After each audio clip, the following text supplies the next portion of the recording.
Kejadian ini terjadi pada tahun 2017. Pada saat itu, jalur Swanting belum seramai sekarang. Jadi, teman-teman bisa membayangkan betapa menyeramkannya jalur Swanting saat itu. Berawal dari kegabutan Yudi yang kebetulan saat itu dia masih menganggur karena baru saja lulus kuliah. Yudi ini pada dasarnya memang gemar melakukan kegiatan outdoor, terutama mendaki gunung. Kamis malam, Yudi mempersiapkan semua keperluan untuk mendaki. Lalu dia menuju Cirebon menggunakan sepeda motor.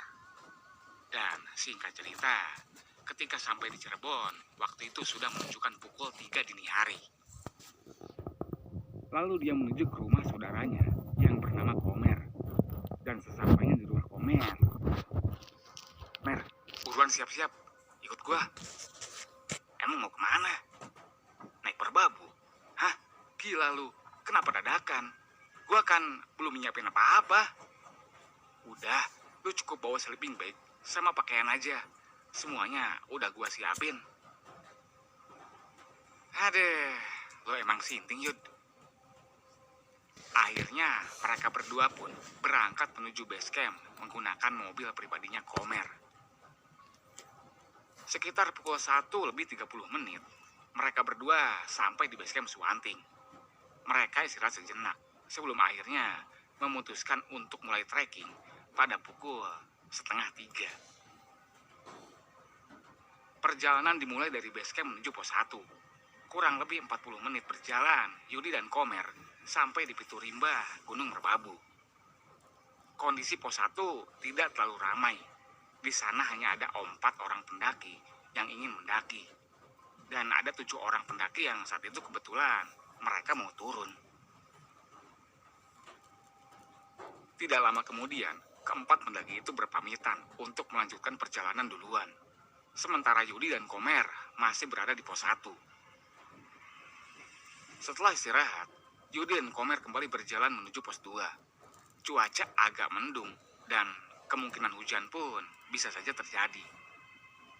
"Mer, lu bawa jas hujan kan?" "Ya kagak lah, lu kan tahu sendiri, gue cuma bawa sleeping bag sama pakaian ganti doang." "Lah, lu kayak yang baru pertama kali aja mendaki gunung." "Ya lu juga sih ngajaknya tiba-tiba. Lah, gua kira lu udah nyiapin semuanya, termasuk jas hujan." "Ya udahlah, semoga aja gak hujan ya." Sampai akhirnya mereka tiba di Lembah Gosong. Di sana mereka bertemu dengan pendaki yang turun. Dan pendaki itu menyarankan kepada Yudi dan Komer untuk berhati-hati. Karena di atas cuacanya cukup ekstrim. "Yud, lu yakin kita mau lanjut?" "Ya lanjut lah, nanggung juga udah sampai sini." "Lu denger kan apa kata pendaki tadi?" Lu tenang aja." Langit semakin gelap dan hujan pun turun. Gak main-main loh, hujannya langsung deras. Mereka berdua panik. Yudi bergegas mengeluarkan playsheet dari dalam kerilnya. Lalu mereka membuat shelter darurat dan berteduh di sana. Sambil menunggu hujan reda, mereka menyempatkan untuk menyeduh kopi terlebih dahulu. Di saat Yudi dan Komer sedang asik menikmati kopi, keempat pendaki yang tadi, yang bertemu di pos 1 itu lewat. Lalu, "Loh, kenapa turun lagi, Mas?" "Sepertinya di atas hujan deras, Mas. Jadi kami mutusin untuk turun lagi aja. Kami paling ngecamp nanti di pos 1.